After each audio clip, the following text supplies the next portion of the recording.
Hi, Maria. It is so nice to meet with you again.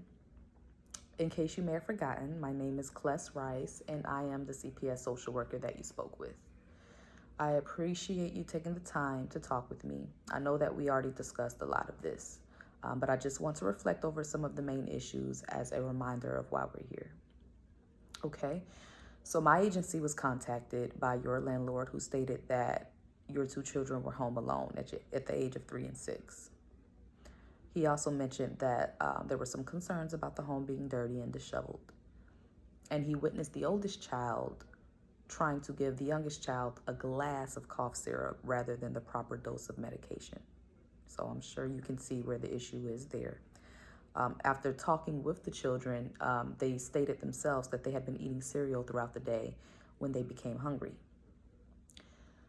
So it sounds like the living environment isn't very suitable for your children. Okay. Now, you admitted yourself that you are a single mother and that you're not able to afford daycare services or a babysitter. You also mentioned that you work plenty of hours for very little pay. So it sounds like your job isn't very helpful in this situation.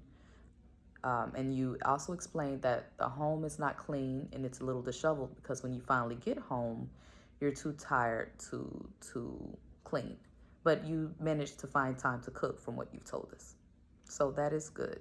So before I go any further, I want to say thank you for being so honest and cooperative. I can see that you have no intentions of harming your children. You're just having a hard time receiving necessary support and trying to find a balance in all of this. We came up with a few goals that we can work towards that can help your situation. The first one would be seeking affordable childcare services. However, your landlord has agreed to watch your children for you while you are working from this day forward, and that's until you're able to afford childcare, right?